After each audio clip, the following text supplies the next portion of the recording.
All right, so let's continue this problem. So what we found out before the break is that we know everything about state 5 and 7. Ideally, state 6 would have the same entropy as state 5. States 8 and 9 would also ideally have the same entropy, but in reality they don't. So what we're going to do is use the isentropic efficiency to figure out where states 6a, 8a, and 9a end up. Okay?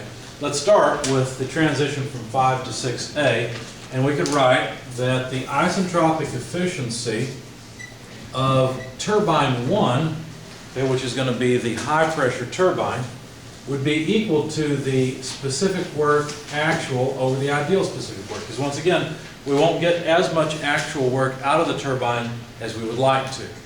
Okay, so this will give us an efficiency less than 100%. But this could be approximated. Now, we say approximately because the fluid that flows through the turbine will probably drop in elevation, so lose some potential energy. It may also change its kinetic energy. But again, the change in flow energy and thermal energy, in other words, the enthalpy, is so much larger than the potential and kinetic energy changes we neglect those. So anyway, the enthalpy change across the actual turbine would be H5 minus H6A. The enthalpy change across the isentropic turbine would be H5 minus H5S. Excuse me, minus H6S. I was thinking about my 6's and my 5's and trying to purposely not make them look the same. I'm bad at that. This is a 5. Now, what do you notice about this? Well, let's see. The enthalpy in state 5 is known. Is the enthalpy in state 6s known? No, it's not. We don't know the enthalpy in state 6s.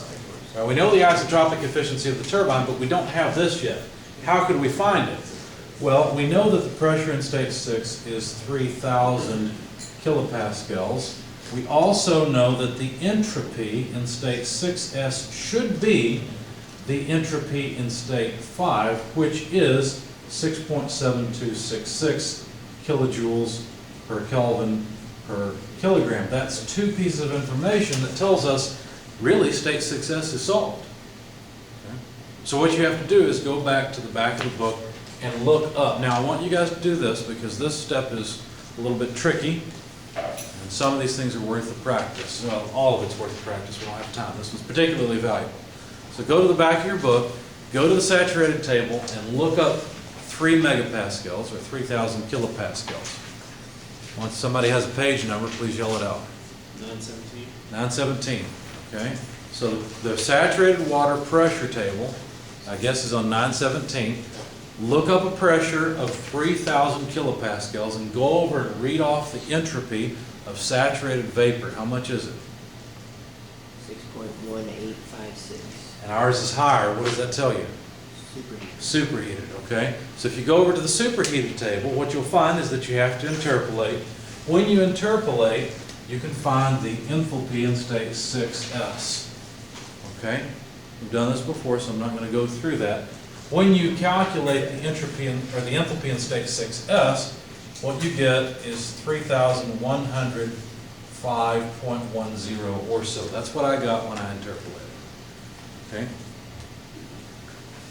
Any questions on how I got that? So now we know the enthalpy in state 6s, and we can solve for the enthalpy in state 6a. That's the only unknown. Okay? Again, I'm not going to go through the algebra there. There's no point. You just take the denominator, multiply it by the isentropic efficiency, and then subtract it from H5, you get H6a. It's just algebra at this point. Okay? H6a then comes out to 3,140.4 kilojoules per kilogram. Okay? Now, you can do a sanity check here and make sure that the numbers you computed are reasonable. I know this number is reasonable. How do I know that? 88%. Well, it's more than what it should be. Right? In other words, there's still more enthalpy in the stream than there would be if the turbine were isentropic. That's what I expect. I expect the number to be close to 6s, but higher, and it is. So I'm reasonably assured that I've done it right. Okay? Any questions so far? All right, if there are no questions, then you tell me, how would I calculate state 8A? Same one. Same thing, right? Now, you have to be a little bit careful here. So if we're talking about the low pressure, in fact, let me switch and say low pressure turbine. Okay, that's the second turbine. Now we're talking about a work ratio, but you have to be really careful here. There's two different ratios. There's this ratio and this ratio. Does that make sense? They're the same. They're exactly the same because we're just talking about the isentropic efficiency of this low pressure turbine. So I'm not sure that I really like this terminology of the work, because the work usually refers to all of it. But we're going to have, we'll have problems with that anyway, because not all the mass goes and continues on its journey falling through that turbine. Some of it is extracted off as bleed steam. Okay? Here's the point. The enthalpy ratios will be the same format. So basically what we'll have is H7 minus H8A over H7 minus H8S. Okay? Instead of the enthalpies we had before. So this is that drop, okay? And the denominator is that drop. We should get more out of it than we actually do. Does that make sense? That's what this says. It should drop farther, but it doesn't. At that point, is that all of the mass we're sending? This is all of the mass, right? Because all of it goes from state 7 to state 8. And that's a really good point, because a lot of times students look at these problems and they think some of the mass from state 7 just directly goes into 8. But it doesn't. It actually has to drop its pressure first from 8 megapascals, well, from whatever the pressure is. I've forgotten, what is the pressure in state 7? From 3 megapascals, it has to drop to 1 megapascal. Then it's extracted off as bleed stream. The remaining 1 minus y fraction continues to drop down to 20 kilopascals. Okay, good point. So you could use 9A and 9S opposed to 8A and 9S, correct? What you're saying is H7 minus H9A over H7 minus H9S is the same ratio. You're right. Okay. Absolutely right. Now, in reality, the turbine may have a different isentropic efficiency from here to here than it has from here to here. In our problem, that's simplified. It's all the same isentropic efficiency. Okay?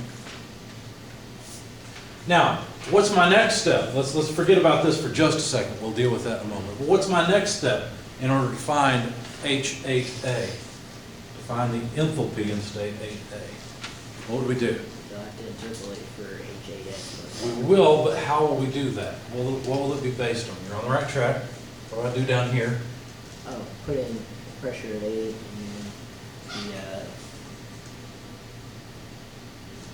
Okay. the entropy at 8S. Entropy at 8S, that's right. You guys see that this would still be the same kind of idea as turbine 1? Okay, so S7, 7.2359. And what's that going to give us?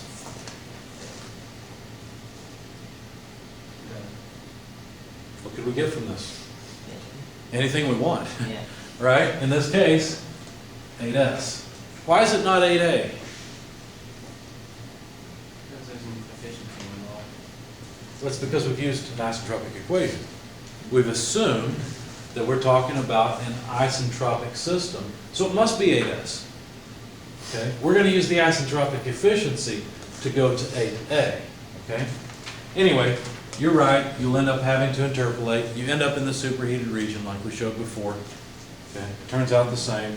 H8A or H8S comes out to, I'll just write it over here, 8S, 3,118.1 or so. And then we can calculate 8A. Notice that that's the only unknown now in this equation. We have H7, H8S, and so from here, H8A can be calculated. Just rearrange it algebraically again. Okay. That comes out to 3,158.8 kilojoules per kilogram. This was by interpolation, that was by algebraic manipulation in the isotropic efficiency. Okay, any questions or comments so far? Please do ask questions if you have them. If it's a question like, say it again, I'll say it again. That's a fine question. Okay, have we exhausted this? No, not quite. We could go for state 9S and 9A. How would we do it? Same exact way, right? There's no change. Now we're not worried about this anymore, so I'll tell you what, let's take just a little bit of time and you tell me what to do next. What's next?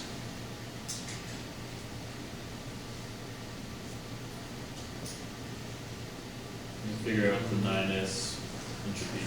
Okay, how am I going to do that? Enthalpy, using your pressure and your entropy. Good, using the pressure at state 9 and the entropy at state 9S, which are both known. See, here's the pressure, 20 kilopascals, there's the entropy. Using those two things, we're going to find, what did you say? 9H. You mean H9S? Yeah, 9S. Right? That's what we're going to find. Now, is this going to be an interpolation or an algebraic manipulation?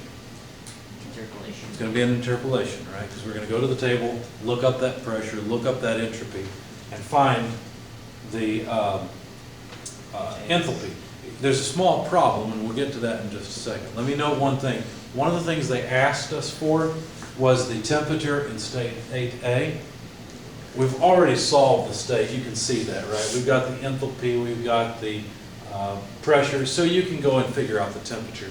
How would you do that? Well, you have to do it by interpolation again. That's how we found the enthalpy here. And so you have to interpolate as well.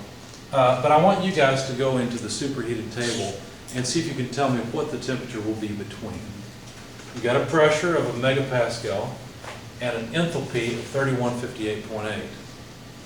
So what will the temperature be between? I won't make you perform the interpolation. What did you say it was 3850? The enthalpy, 700 and 600. well, the enthalpy is 3158.8. Oh, 30. I mean, I mean, just over 350. It'd be just over 350. Does everybody see that? Because this enthalpy, 3158.8, is really close to the enthalpy at 350, but it's a little bit above. I see confused looks. Please ask if you have questions. Does everybody see it? What page number are you guys on, first of all? 919. 919, okay. So look up the pressure of a megapascal and look for an enthalpy of 3158.8. You'll find something just slightly below that in enthalpy, okay? So that's how we found the temperature in state 8. It came out to 350.28 degrees Celsius. And that was interpolation, okay?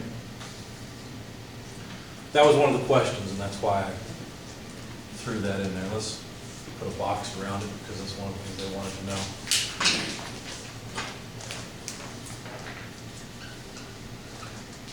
Okay. Now you guys had a good idea. You said, well, let's just do the same thing. So now do me a favor, go to the saturated table. Look up a pressure of 20 kilopascals and an entropy of 7.2359. We expect to end up in the superheated tables, right? That's what happened so far. We're gonna be in the We saturated. don't. We're in the saturated tables. What does that mean? That means this state is actually in the saturated region. How are we going to find out the enthalpy in state 9S? Trying to find the percentage that's liquid, the percentage that's in vapor. Nailed it. We've got to find the percentage that's in the vapor state. In other words, we need the quality. Right? How will we find the quality in state 9S? Oh, God. Well, what property do we know in state 9S that we've been dealing with? We know the entropy, right?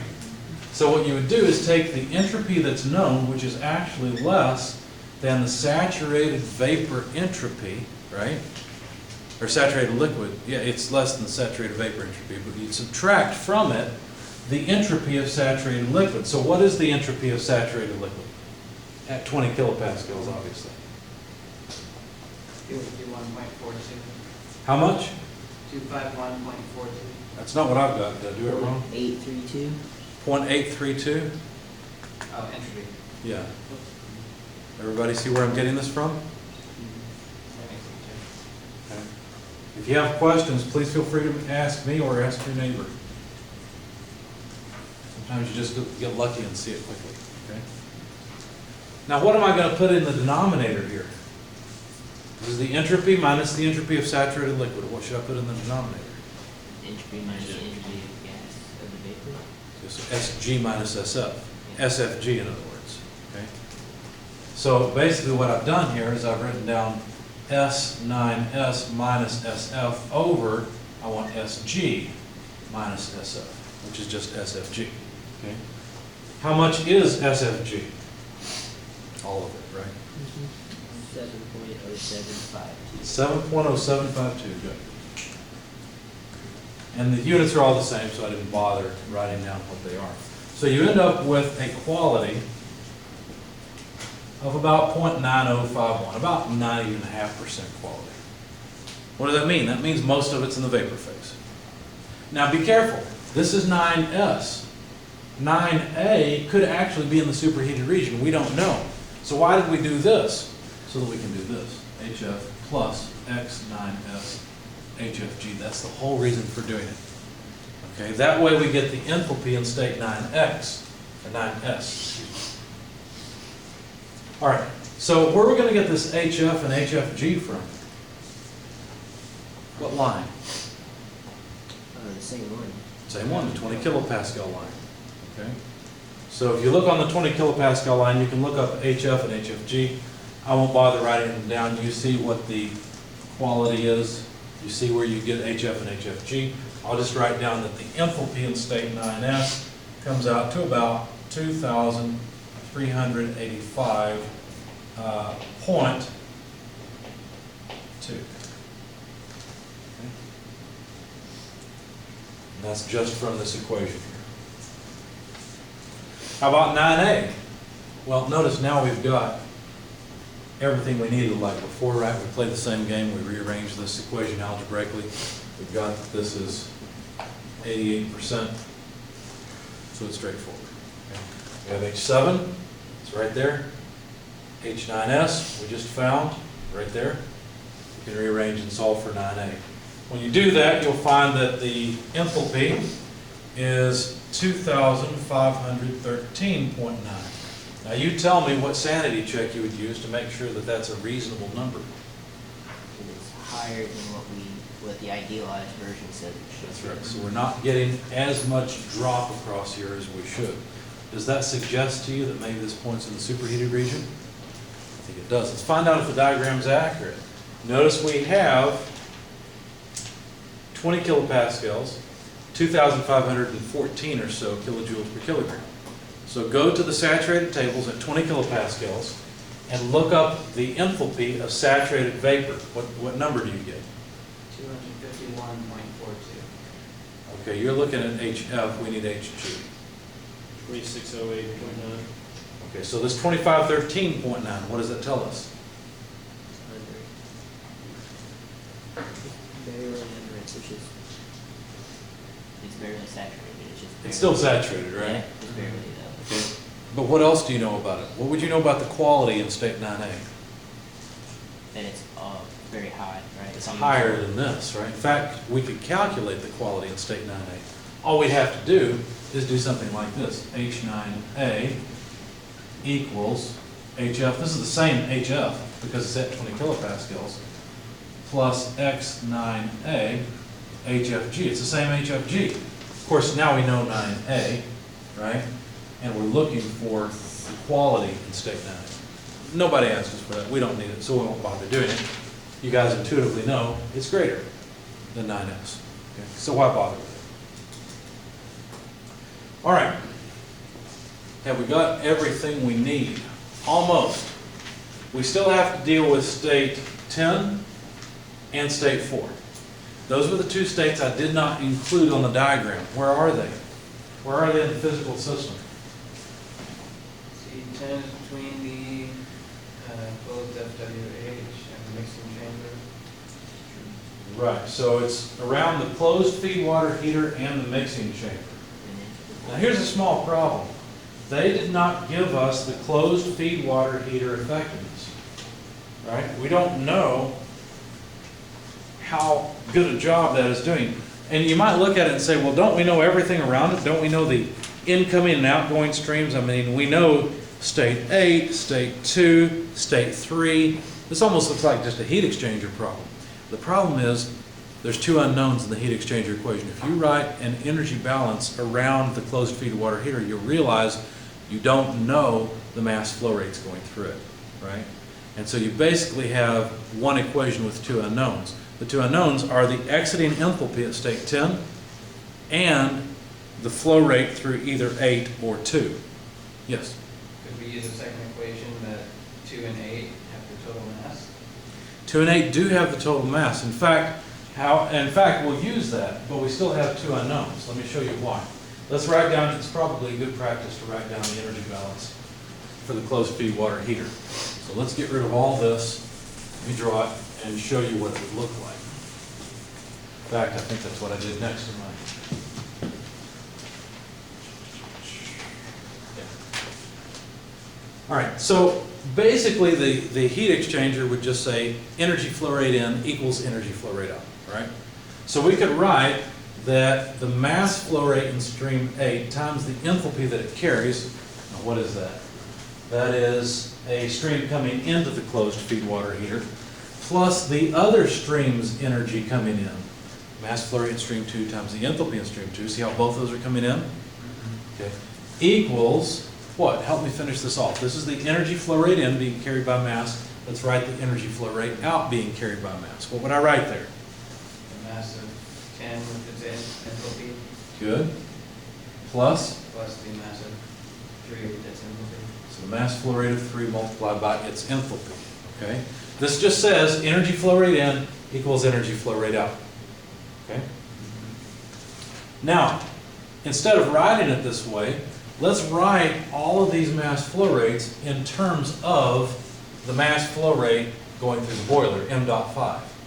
Okay? Notice m dot 8,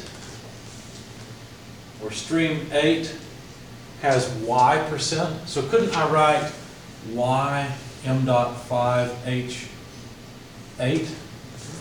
Because if I multiply the y% by m dot 5, I would get m dot 8. Think about it this way. If 10% of the flowing stream bleeds out of the turbine, well then I just need 10% of 15, which is 1.5, right? The rest of it, the other 90%, goes through the condenser and would end up in stream 2. Okay? It's important to follow me on this one because we're talking about a mass fraction. You guys haven't dealt with this yet. This is a hard problem to introduce a mass fraction in because there's so much else going on. And you can really get distracted. This is really important. So now help me. How would I write m dot 2 then? 1 minus y. 1 minus y, right? Good.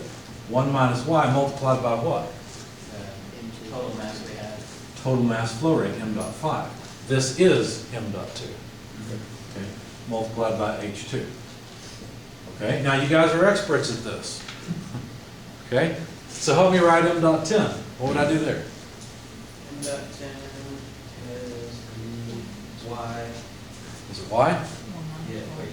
That's 1 minus 4. 1 minus y, isn't it? It's tricky. You've got to follow how that stream goes through there. So it's actually 1 minus y, m dot 5, h10. Last term? For m dot 3? Multiplied by m dot 3. Y, m dot 5, h3. See how the m dot 5s just drop out and go away? And really, we've simplified it where before we had two unknowns, two mass flow rates that were unknown. Now we just have one unknown, and that unknown is y. Okay? But notice, y is one unknown, but we also don't know the exiting condition in stream 10. It's the enthalpy in stream 10 that's unknown. So here's the equation I told you about, where it's one equation, two unknowns. The second equation we brought had another variable into it. Exactly. Now you could rearrange this and say, well, I can either solve for the enthalpy in stream 10, or I can solve for the mass fraction, one or the other, okay? Now, it's a little bit of algebra to get the mass fraction, but that's what I ended up doing. Why? Well, let's look at this. Let's have a real quick review from 220. Remember 220, that easy course you took and thought was so hard? Anyway, here we go. All right, there were two types of heat exchangers. There were heat exchangers that did that. Remember those? What did we call those? Called them countercurrent flow. Remember that? And if the hot stream comes in here and the cold stream comes in here, the whole reason for doing this is so that the cold stream temperature at the exit could get really close to the hot stream entering temperature, and vice versa. But then there's the other option of putting in both the hot and the cold stream in one side and then coming out the other. This wasn't as effective. Remember that? The problem is the two temperatures approach each other. They can never cross like they can here. They have not told us which type they have. We could assume one or the other. Which one would be the better assumption? This one. The counterflow always transfers more heat, assuming you've got enough heat transfer area. Okay, so this would be the ideal. If you're going to buy a heat exchanger, any idea how much it would cost to buy a heat exchanger for transferring megawatts of power of thermal energy? A lot. You're going to run it this way, right? You're not stupid. You're going to run it this way. Okay? So what would be the ideal situation? Where's stream 10? Stream 10 is coming out of the closed feed water heater. What's the maximum in fact, here, let me help you out a little bit. Let's see. Stream 2 is a cold stream, right? So this would be stream 2. Stream 10 would be over here. The hot stream coming in would be stream 8. The hot stream coming out would be stream 3. Right? What's the best you could ever hope for stream 10? That it would come up to 8's temperature. It would also therefore have the same enthalpy, or at least pretty darn close, right? Because really it's the temperature of the stream, not so much the pressure, that determines how much energy the stream has. Okay? So the best we could ever hope for is that stream 10 comes up to the temperature of stream 8. That's why they had to solve for stream 8's temperature. Okay? So now go into your book. Stream 10, by the way, is going to be a liquid, right? Stream 8 is a liquid. It's in here. No, where is it? No, let me back. I'm sorry, I misspoke. Stream 10 is going to be a liquid. It's in here and I didn't draw it. Okay? So we could approximate its enthalpy as the enthalpy of saturated liquid at 350.28 degrees Celsius. So go into the saturated table and look for an enthalpy based on 350 degrees. We're going to round it off. I mean, who cares about the 0.28 degrees? We're tired of interpolation. Okay? So let's find out what's the best enthalpy for stream 10 that we could ever hope for based on the temperature of stream 8. We're going to say it's about 350 degrees, which is why they set up the problem so it would come out pretty darn close. 1671.2. That's HF? Yes. That's the best we could ever hope for. Okay? And this would be ideally what we would get. Now what that means is that we will need to solve for the mass fraction. And also I'm going to have you solve, looks like I made a mistake here. I grabbed the wrong number. Yeah, so we're going to have to, you need your calculator now. And that one's wrong too. The math is right, the properties are wrong. So if we rearrange this energy balance equation and solve for the mass fraction y, it's a little bit of algebra, so I won't show it to you. Here's what you end up with. H10 minus H2 divided by H8 minus H3 plus H10 minus H2. Okay? Are we assuming it's totally efficient then, by that? We're assuming that it's the best, yes, we're assuming that the effectiveness of this heat exchanger is 100%, Okay. which is not possible. If they've given us an effectiveness, you could have a 10A and a 10S. It wouldn't be a 10, it would be, A 10 IU. You could calculate the actuals. Yeah. Yes. Okay. All right, so I'm gonna need some calculator help here, because I've plugged in the wrong enthalpy in state 10, so I need to go back and fix this. So let's just assume, and well, we've already done it, right? We've already got this enthalpy. So let's see. So now let's continue and solve for the mass fraction y. All right, so the enthalpy in state 10, I'll write it all out, 1671.2. The enthalpy in state 2, 260.64 divided by the enthalpy in state 8, that's going to be 8A, 3158.8, minus the enthalpy in state 3, 762.51, plus the enthalpy in state 10, which is 1671.2, minus the enthalpy in state 2A, 260.64. I think I did it right this time. I should have made a table in my solution, and I didn't. So please plug that in your calculator, and let's find out what the mass fraction y is. I got 0.37. 0.37. Anyone second that?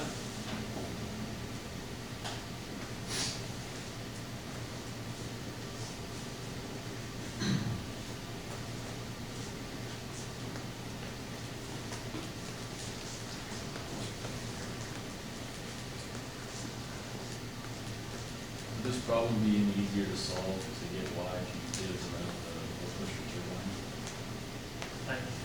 It would not be any easier. You wouldn't have enough equations because you don't know the power output of the turbine. Question is, could you do an energy balance around one of the turbines or the low pressure turbine? The problem is you don't know the work output, the actual power output. And the reason you don't know that is because you know all of the fluid falls through here. You don't know how much of it falls through there. That's exactly what we're trying to find. Good point, good question, but it wouldn't work. And that's a general feature of this kind of problem. Anytime you see a open feed water heater or a closed feed water heater, you will have to write an energy balance around them. And I selected this problem so that I could show you that. Okay, that's a very common thing to happen.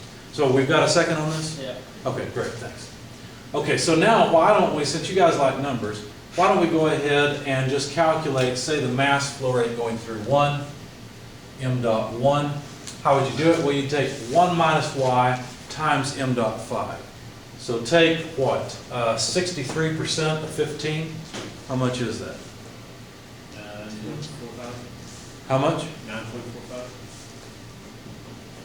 Okay. To do a sanity check and make sure we're doing this right, let's do m dot 3, which would be 37% of 15. 5.55. And when we add those two, obviously we get 15, so everything's equal. All right. So this would be kilograms per second of flow. All right. So finally, we've got the enthalpy in state 10. We need the enthalpy in state 4 in order to solve this whole thing. How should we do that?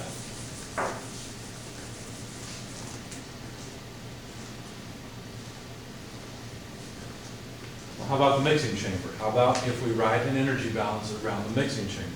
So you guys help me write it down. I'm going to trust you, okay? I don't have my solution. I'm not looking at the problem statement. We want to talk about energy flow rate in. There's 2 streams coming in, 1 stream leaving. So help me out. What are they? How does this go? Mass flow rate at 10, times the enthalpy at 10. Good. So that's 1 stream coming in carrying energy. There's another one. Mass of 11, So m dot 11, h11 equals, Mass of output mass enthalpy, enthalpy of 4. good, there we go. What's the unknown in this equation? H4. 4. Okay. So let's solve for H4. It's pretty simple. M dot 10 H10 plus M dot 11 H11 over M dot 4. It's about to write H4. Don't need that. Could we write this, obviously we have numbers, we could plug them in, but could we write this in terms of the mass fraction y? Yes, I want your help with that. So M dot 10, how am I going to write that? 1 minus y, because that was your mass flow. 1 minus y. How about if we go ahead and plug in m dot 5, so it really is m dot 10, Yeah. okay? Times h10. What about this term? 11 y Plus M5. y, m dot 5, h11, divided by, should I write m dot 4? 15. M dot 4 and m dot 5 are the same. Can't I just write m dot 5? And now do you see how m dot 5 cancels throughout all this? So what we end up with is 1 minus y quantity, h10, plus y, h11. Okay? So basically, take 37% of h11, which is right there. Okay, let me plug it in for you. So instead of 37%, 1 minus y would be what, 63%, 0.63. H10 is 1671.2. Still kilojoules per kilogram, but I won't write it down and dirty up the equation.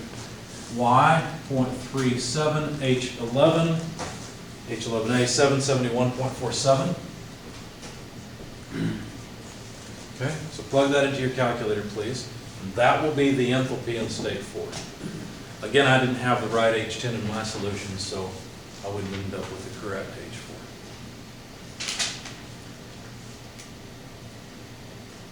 1,338.3 or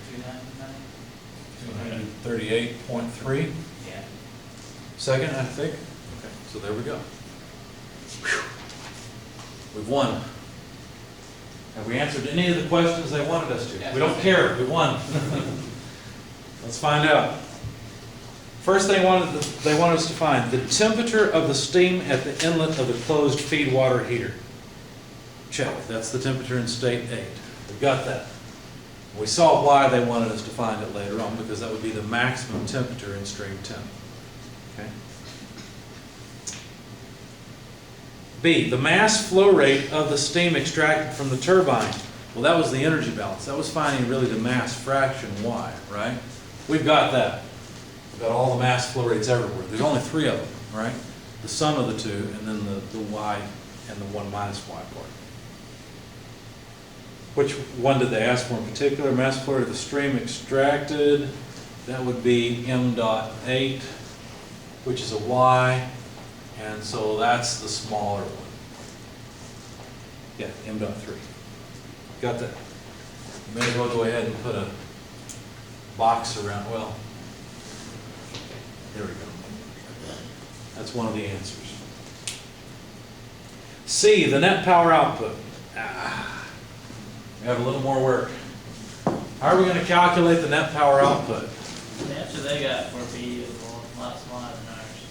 It may be. There are actually 2 other assumptions you can make about the closed feed water heater. And if I remember right, they assumed co-current flow instead of counter-current flow. Okay, it makes a big difference.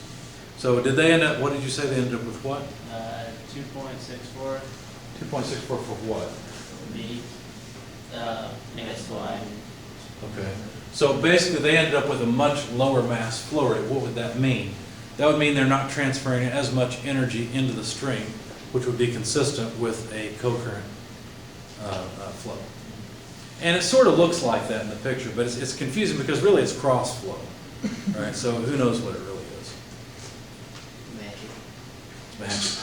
Magic. That's all thermo. It's magic. You haven't figured that out by now? It's just magic. All right, let's finish this thing off. So we need to calculate what?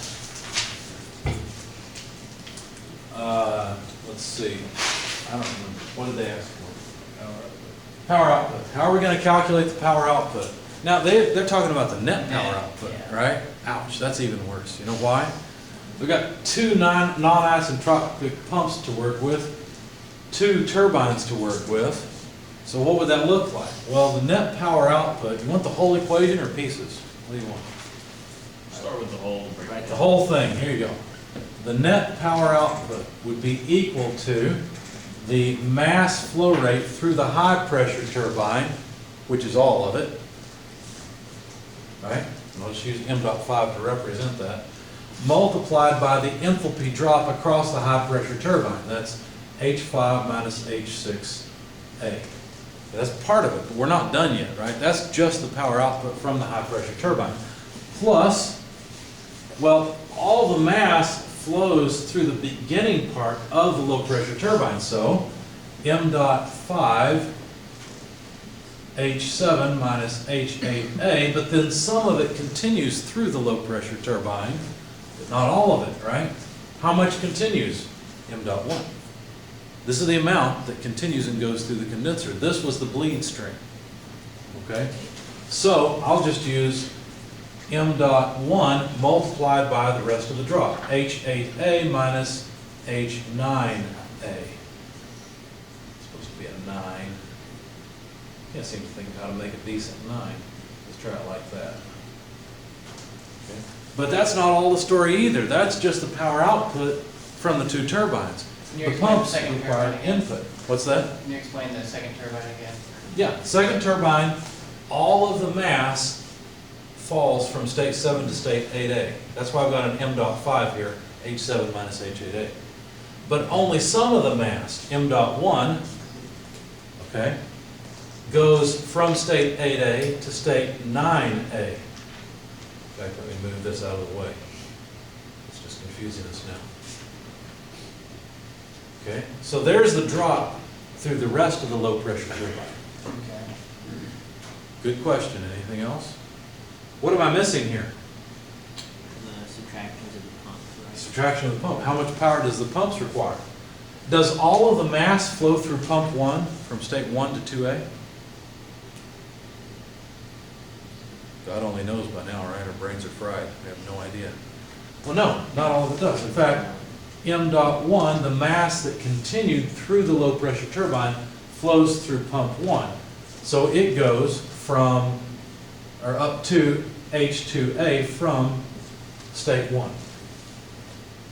Not only that, but there's another pump that has the remaining stream. Now this is an m dot we haven't had yet in this equation. So far, we've had the overall flow rate through the boiler. The flow rate through the condenser has appeared twice, but the flow rate through this pump is m dot 3. It's the rest of it, okay? So minus m dot 3 times the raise, or the elevation, to 3, or from 3 to 11A. So H11A minus H3. There's the whole thing.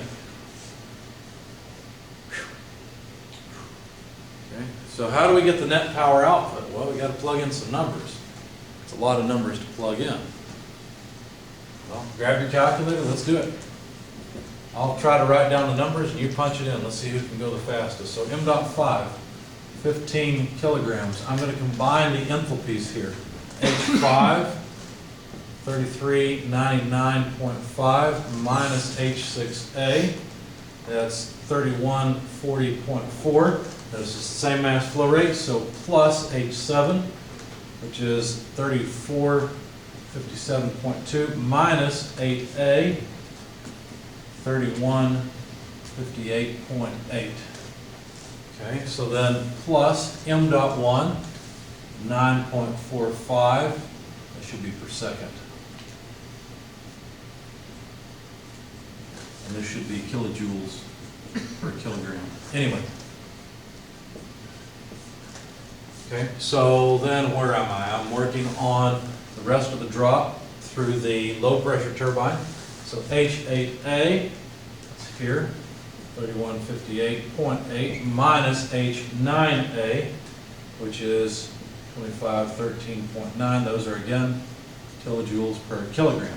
Okay, minus m dot 1, 9.45 kilograms per second. If I were thinking ahead, I'd have put it in, oh, here. No, that'll be too confusing. Anyway, H2A, 260.64, H1, 251.42 kilojoules per kilogram. And then finally, the last term, minus m dot 3, 5.55 kilograms per second, multiplied by H11A minus H3. 11A is 771.47. and 3 is 762.51 kilojoules per kilogram. I apologize, I know I'm off the video. Okay?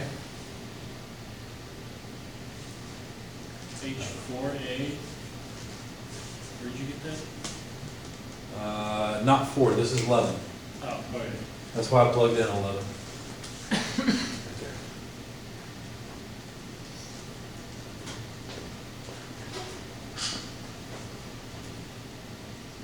I see a few people calculating. We're tired at this point. Can we just go eat turkey already?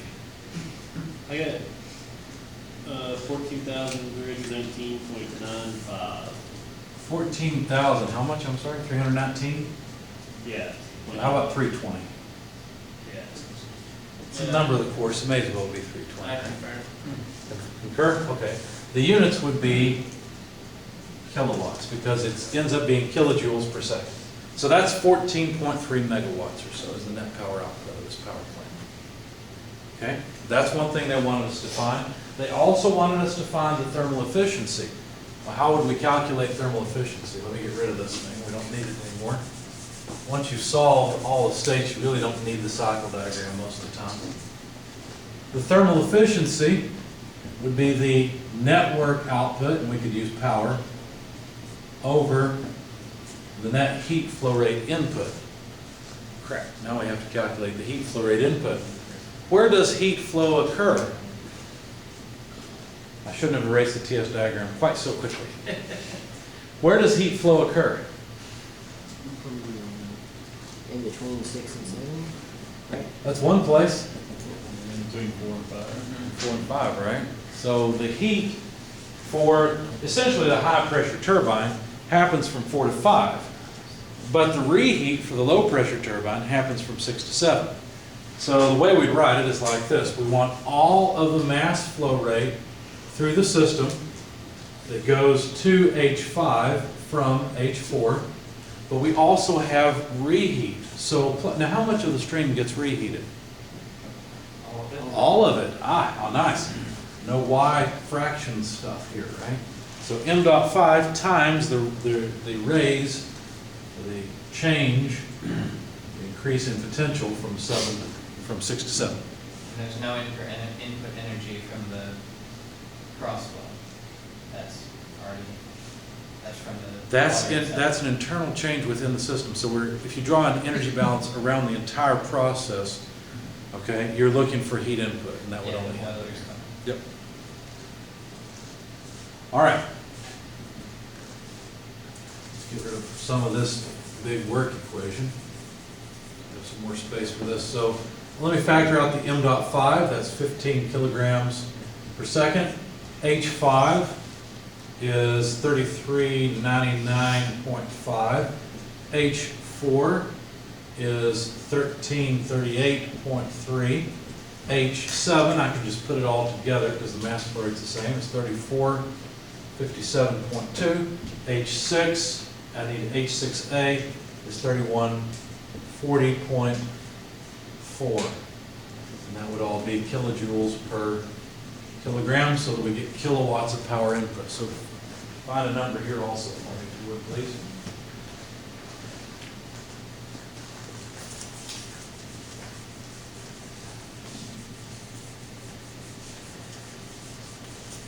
I'll correct my solution and upload it at some point.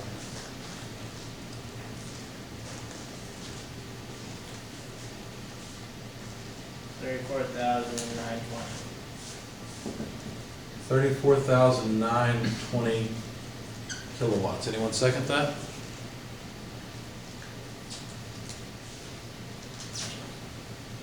Is that 3140.4? It's 34920.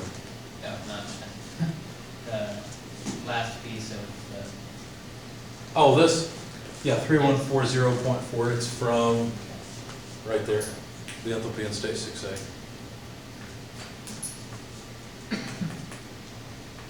Anyone verify it? no, not yet. Not yet?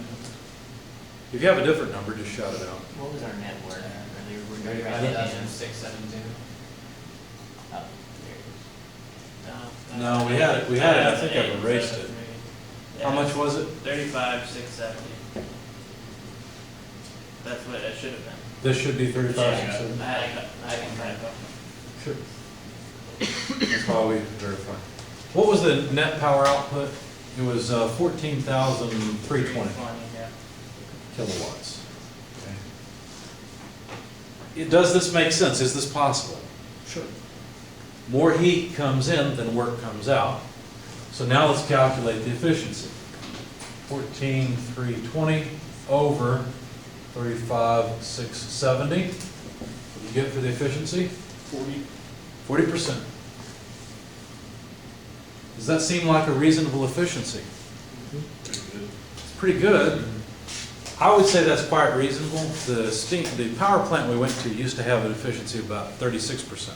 They didn't have any open and closed feed water heaters that I saw at that time. They were just a very basic coal-fired power plant. Maybe I missed it. They could have had it. I don't know. I don't think they did. So to me, this looks reasonable because the open and closed feed water heaters should increase the efficiency. So it seems like a reasonable ballpark number. Any questions? All right.